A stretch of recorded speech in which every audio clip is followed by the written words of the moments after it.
नमस्कार विद्यार्थी मित्रांनो, माझं नाव सुहास भिसे. स्वागत आहे तुमचं सर्वांचं परत करंट अफेअर्स मराठी या आपल्या मायबोली भाषेतील एज्युकेशनल यूट्यूब चॅनलमध्ये. विद्यार्थी मित्रांनो, आज आहे 28 जानेवारी 2026.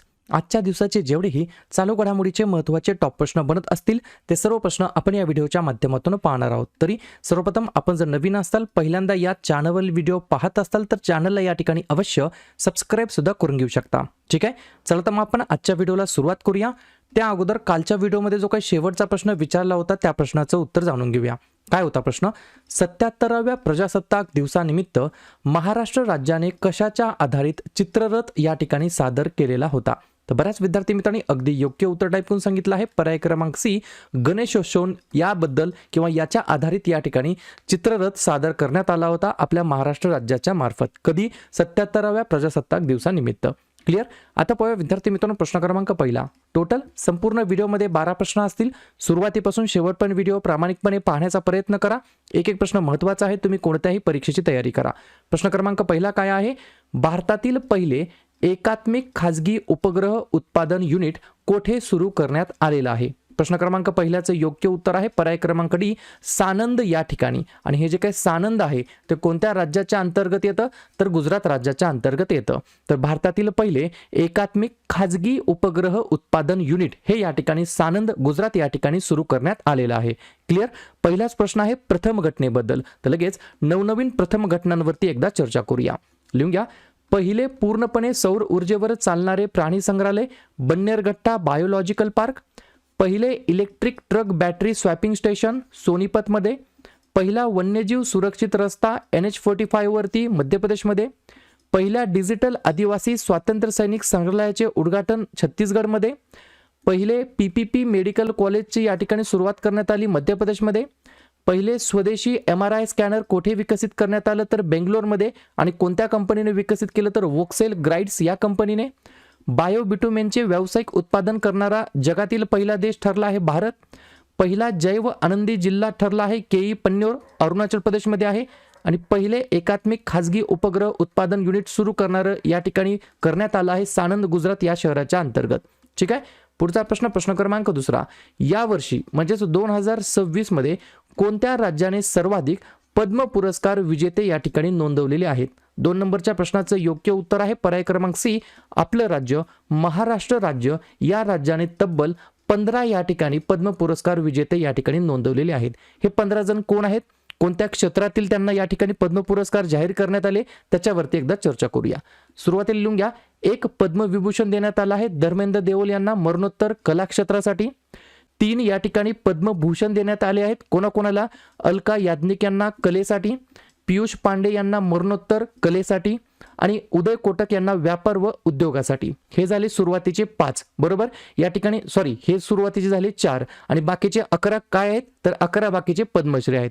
त्याच्यामध्ये डॉक्टर आर्मिंडा फर्नांडिस यांना वैद्यकीय सेवेसाठी, त्यानंतर अशोक खाडे यांना व्यापार व उद्योगासाठी, त्यानंतर भिकल्या लाडक्या धिंडा यांना कलेसाठी, त्यानंतर जनार्दन बापूराव बोथे यांना सामाजिक कार्यासाठी, त्यानंतर जुजर वासी यांना विज्ञान आणि अभियांत्रिकीसाठी, त्यानंतर माधवन रंगनाथन यांना कलेसाठी, त्यानंतर रघुवीर तुकाराम खेडकर यांना कलेसाठी, त्यानंतर रोहित शर्माला क्रीडासाठी, त्यानंतर सतीश शहा यांना मरणोत्तर कलेतील योगदानाबद्दल, त्यानंतर सत्यनारायण नुवाल यांना व्यापार व उद्योगासाठी आणि त्यानंतर श्रीरंग देवबा लाड यांना शेती क्षेत्रातील दिलेल्या योगदानाबद्दल.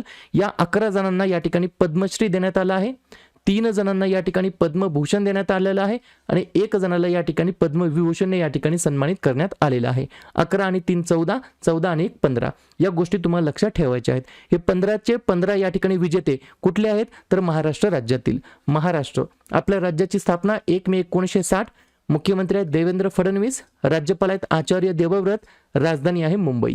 3 महत्त्वाचे राष्ट्रीय उद्यान चांदोली, संजय गांधी आणि ताडोबा आणि 4 महत्त्वाचे धरण उजनी, पवना, जायकवाडी आणि कोयना. क्लिअर? पुढचा प्रश्न प्रश्न क्रमांक 3. राज उन्नती हा जो काही इनिशिएटिव्ह आहे, उपक्रम आहे, कोणत्या राज्य सरकारने सुरू केलेला उपक्रम आहे? 3 नंबरच्या प्रश्नाचं योग्य उत्तर आहे पर्याय क्रमांक बी, राजस्थान हे या प्रश्नाचं योग्य उत्तर असणार आहे. तर राजस्थान या राज्य सरकारने सुरू केलेला हा उपक्रम आहे राज उन्नती नावाचा उपक्रम इनिशिएटिव्ह. याच्या मागचा उद्देश काय? तर लिहून घ्या. रखडलेले जे काही प्रकल्प आहेत ते सोडवणे, आणि सार्वजनिक तक्रारींचे निराकरण करणे या उद्देशाने हा उपक्रम सुरू करण्यात आला आहे. आणि सद्यस्थितीमध्ये राजस्थान हे मॉडेल स्वीकारणारे या ठिकाणी देशातील पहिलं राज्य बनलेलं आहे. ही देखील गोष्ट मला लक्षात ठेवायची आहे. राज उन्नती नावाचा इनिशिएटिव्ह आहे, उपक्रम आहे, तो सुरू करण्यात आला आहे राजस्थान राज्याच्या अंतर्गत. राजस्थान स्थापना झाली 30 मार्च 1949. मुख्यमंत्री आहेत भजनलाल शर्मा, राज्यपाल आहेत हरिभाऊ किसनराव बागडे, राजधानी आहे जयपूर. 3 महत्त्वाचे राष्ट्रीय उद्यान मुकुंद्रा हिल्स, रणथंबोर, सरिस्का आणि 4 महत्त्वाचे धरण बिसलपूर, राणा प्रताप, गांधीसागर आणि जवाहर सागर. पुढचा प्रश्न क्रमांक 4. मोफत कॅशलेस आरोग्य सेवा देण्यासाठी मुख्यमंत्री आरोग्य योजना कोणत्या राज्यामध्ये सुरू करण्यात आलेली योजना आहे? 4थ्या नंबरच्या प्रश्नाचं योग्य उत्तर आहे पर्याय क्रमांक ए, पंजाब हे या प्रश्नाचं योग्य उत्तर असणार आहे. तर पंजाब राज्याच्या अंतर्गत मुख्यमंत्री आरोग्य योजना मोफत कॅशलेस ही एक प्रकारची आरोग्य सेवा आहे.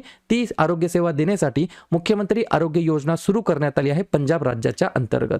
पंजाब स्थापना 1 नोव्हेंबर 1966. मुख्यमंत्री भगवंत मान, राज्यपाल गुलाबचंद कटारिया, राजधानी चंदीगड. एकच महत्त्वाचं धरण आहे, भाकरा नांगल असं त्याचं नाव आहे. पुढचा प्रश्न क्रमांक 5. एक सेपरेट व्हिडिओ पाहिजे असेल तर मला कमेंट करून सांगा, ज्याच्यामध्ये आपण जे काही भारतातील वेगवेगळे राज्य आहेत आणि त्या राज्याच्या अंतर्गत सुरू करण्यात आलेल्या स्कीम्स आहेत, गव्हर्नमेंट स्कीम्स आहेत, योजना आहेत सरकारी, त्याच्यावरती आपण एक सेपरेट व्हिडिओ तयार करू.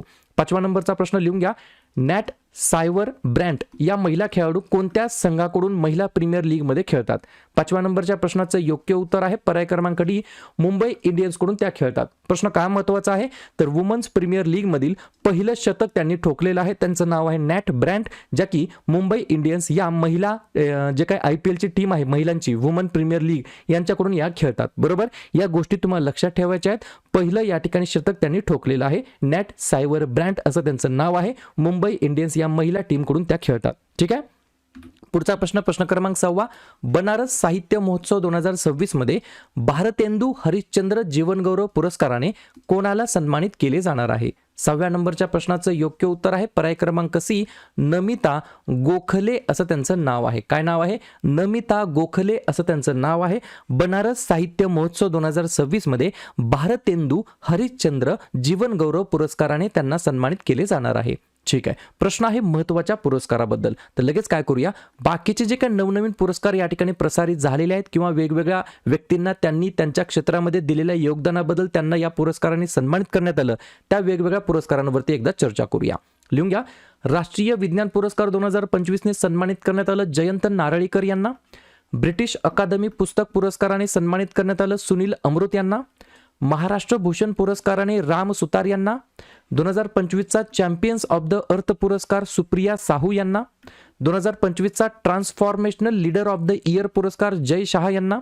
मरणोत्तर विज्ञान रत्न पुरस्कार 2025 जयंत नारळीकर यांना. इस्रायलचा शांती पुरस्कार देण्यात आला आहे डोनाल्ड ट्रम्प यांना.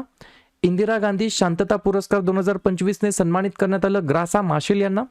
अशोक चक्र 2026चा देण्यात आला आहे शुभांशु शुक्ला यांना. प्रेसिडेंट्स पोलीस कलर राष्ट्रपती पोलीस रंग हा जो काही पुरस्कार आहे तो सिक्कीम पोलिसांना देण्यात आला. तर भारतेंदू हरिश्चंद्र जीवनगौरव पुरस्कार देण्यात आला आहे नमिता गोखले यांना. ठीक आहे. पुढचा प्रश्न क्रमांक 7. एक जिल्हा एक पाककृती हा जो काही उपक्रम आहे तो कोणत्या राज्यामध्ये सुरू करण्यात आलेला उपक्रम आहे? 7व्या नंबरच्या प्रश्नाचं योग्य उत्तर आहे पर्याय क्रमांक बी, उत्तर प्रदेश हे या प्रश्नाचं योग्य उत्तर असणार आहे. तर उत्तर प्रदेश या राज्याच्या अंतर्गत एक जिल्हा एक पाककृती नावाचा उपक्रम सुरू करण्यात आला आहे. ज्या उपक्रमाचा उद्देश लिहून घ्या, स्थानिक खाद्य परंपरेला जागतिक व्यासपीठ मिळवून देणे, जागतिक पाककला वारसा जपणे आणि छोट्या खाद्य व्यावसायिकांच्या उत्पादनामध्ये वाढ करणे या वेगवेगळ्या उद्देशाने या वेगवेगळ्या या ठिकाणी एम्सने देहाने या ठिकाणी एक जिल्हा एक पाककृती उपक्रम सुरू करण्यात आला आहे उत्तर प्रदेश राज्याच्या अंतर्गत. उत्तर प्रदेश ज्या राज्याची स्थापना 24 जानेवारी 1950 ला झाली. मुख्यमंत्री आहेत आदित्यनाथ योगी, राज्यपाल आहेत आनंदीबेन पटेल, राजधानी आहे लखनौ. 2 महत्त्वाचे राष्ट्रीय उद्यान दुधवा आणि पिलीभीत आणि एकच महत्त्वाचं धरण रिहंद नावाचं. पुढचा प्रश्न क्रमांक 8. दरवर्षी लाला लजपतराय यांची जयंती केव्हा साजरी करण्यात येत असते? 8व्या नंबरच्या प्रश्नाचं योग्य उत्तर आहे पर्याय क्रमांक ए, आजच्याच दिवशी म्हणजेच 28 जानेवारीला दरवर्षी आपण या ठिकाणी लाला लजपतराय यांची जयंती साजरी करीत असतो. यांचा जन्म 28 जानेवारी 1865 ला झाला. कधी 28 जानेवारी 1865 ला झाला, तर यांचं निधन 17 नोव्हेंबर 1928 ला वय वर्ष 63 असताना त्यांचं निधन झालेलं आहे. ठीक आहे. पुढचा प्रश्न क्रमांक 9. खालीलपैकी टिंबटिंब हा खेळाडू 400 ग्रँड स्लॅम एकेरी सामने जिंकणारा पहिला टेनिसपटू या ठिकाणी ठरलेला आहे, टेनिस खेळाडू ठरला आहे जगातील. 9व्या प्रश्नाचं योग्य उत्तर आहे पर्याय क्रमांक डी, नोवाक जोकोविच असं त्यांचं नाव आहे. 400 ग्रँड स्लॅम एकेरी सामने जिंकणारा जगातील पहिला टेनिस खेळाडू या ठिकाणी ठरलेला आहे. पुढचा प्रश्न क्रमांक 10. दरवर्षी आंतरराष्ट्रीय स्वच्छ ऊर्जा दिवस इंटरनॅशनल क्लीन एनर्जी डे केव्हा साजरा करण्यात येत असतो किंवा केव्हा साजरा करण्यात आलेला आहे? तर पर्याय क्रमांक सी, 28 जानेवारीला दरवर्षी आपण या ठिकाणी विद्यार्थी मित्रांनो आंतरराष्ट्रीय स्वच्छ ऊर्जा दिवस म्हणून साजरा करतो. पुढचा प्रश्न क्रमांक 10. दरवर्षी आंतरराष्ट्रीय स्वच्छ ऊर्जा दिवस इंटरनॅशनल क्लीन एनर्जी डे केव्हा साजरा करण्यात येत असतो किंवा केव्हा साजरा करण्यात आलेला आहे? तर या ठिकाणी एकही ऑप्शन बरोबर नाहीये. योग्य उत्तर काय आहे? 26 जानेवारी हे या प्रश्नाचं योग्य उत्तर असणार आहे. बरोबर. तर 26 जानेवारीला दरवर्षी आपण या ठिकाणी आंतरराष्ट्रीय स्वच्छ ऊर्जा दिवस म्हणून साजरा करतो. याच्या मागचं उद्दिष्ट काय आहे ते लिहून घ्या. मानवजात आणि पर्यावरणाच्या फायद्यासाठी स्वच्छ आणि शाश्वत ऊर्जा प्रणालींकडे न्याय आणि सर्वसमावेशक वाटचाल करण्यासाठी आपण हा दिवस साजरा करतो दरवर्षी 26 जानेवारीला. क्लिअर. प्रश्न आहे महत्त्वाच्या दिवसाबद्दल. तर लगेच काय करूया, जानेवारी महिन्यातील जेवढेही महत्त्वाचे दिवस असतील त्याच्यावरती आपण एकदा रिव्हिजन टाकूया. लिहून घ्या. 1 जानेवारी DRDO स्थापना दिवस आणि जागतिक कुटुंब दिवस. 2 जानेवारी महाराष्ट्र पोलीस दल स्थापना दिवस. 3 जानेवारी सावित्रीबाई फुले जयंती महाराष्ट्रामध्ये बालिका दिवस म्हणून. 4 जानेवारी जागतिक ब्रेल दिवस. 5 जानेवारी राष्ट्रीय पक्षी दिवस. 6 जानेवारी बाळशास्त्री जांभेकर जन्मदिवस महाराष्ट्रामध्ये पत्रकार दिवस म्हणून. 9 जानेवारी प्रवासी भारतीय दिवस. 10 जानेवारी जागतिक हिंदी दिवस. 11 जानेवारी राष्ट्रीय मानवी तस्करी जागृती दिवस आणि लाल बहादूर शास्त्री यांची पुण्यतिथी. 11 ते 17 जानेवारी याच्या दरम्यान रस्ता सुरक्षा सप्ताह. 12 जानेवारी राष्ट्रीय युवा दिवस, स्वामी विवेकानंद यांची जयंती असते आणि आपल्या जिजाऊ माँसाहेबांचा देखील जन्मदिवस असतो. 15 जानेवारी भारतीय सैन्य दिवस. 16 जानेवारी छत्रपती संभाजी महाराज यांचा राज्याभिषेक दिवस. 23 जानेवारी नेताजी सुभाषचंद्र बोस यांची जयंती. 24 जानेवारी राष्ट्रीय बालिका दिवस. 25 जानेवारी राष्ट्रीय मतदार दिवस आणि राष्ट्रीय पर्यटन दिवस. 26 जानेवारी प्रजासत्ताक दिवस 2026 मध्ये आपण 77वा साजरा करीत आहोत आणि आंतरराष्ट्रीय सीमाशुल्क दिवस. आणि शेवटचा 28 जानेवारी लाला लजपत राय यांची जयंती. ठीक आहे. पुढचा प्रश्न क्रमांक 11. कोणत्या राज्याच्या अंतर्गत तब्बल 10,000 बोडो महिलांनी पारंपरिक बागुरुंबा नावाचा नृत्य एक डान्सचा प्रकार आहे तो या ठिकाणी सादर केलेला आहे? 11व्या नंबरच्या प्रश्नाचं योग्य उत्तर आहे पर्याय क्रमांक बी, आसाम हे या प्रश्नाचं योग्य उत्तर असणार आहे. आणि या प्रोग्राममध्ये या कार्यक्रमामध्ये प्राईम मिनिस्टर नरेंद्र मोदी हे या ठिकाणी उपस्थित होते, त्याच्यामुळे हा कदाचित प्रश्न विचारला जाऊ शकतो. लक्षात घ्या, बोडो महिला बागुरुंबा नावाचा नृत्य प्रकार आहे जो की आसाम राज्याच्या अंतर्गत सादर करण्यात आलेला आहे. शेवटचा प्रश्न क्रमांक 12. कोणत्या राष्ट्रीय उद्यानातून जाणारा 35 किलोमीटरचा वन्यजीव कॉरिडॉर पायाभरणी नरेंद्र मोदी यांच्या हस्ते करण्यात आलेली आहे? पहा आता या ठिकाणी कसं झालं कन्फ्युजन पहा. ऑप्शनमध्ये या ठिकाणी किलोमीटर देण्यात आलेले आहेत, बरोबर का नाही? आणि किती किलोमीटरचा रस्ता आहे? तर पर्याय क्रमांक ए 34.5 किलोमीटरचा रस्ता. तुम्ही म्हणताल की मग सर कोणत्या राष्ट्रीय उद्यानातून? तर काझीरंगा नॅशनल पार्क या राष्ट्रीय उद्यानातून जाणारा 34.5 किलोमीटरचा जो काही वन्यजीव कॉरिडॉर आहे त्याची नुकतीच या ठिकाणी पायाभरणी करण्यात आली आहे नरेंद्र मोदी यांच्या हस्ते. क्लिअर.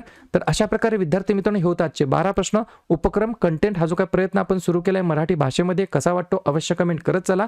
आणि तुमच्यासाठीचा आजचा खास प्रश्न, महाराष्ट्र राज्यातील एकूण किती व्यक्तींना पद्म पुरस्काराने सन्मानित करण्यात आलेला आहे? 11 व्यक्तींना, 3 व्यक्तींना, 15 व्यक्तींना की 18 व्यक्तींना?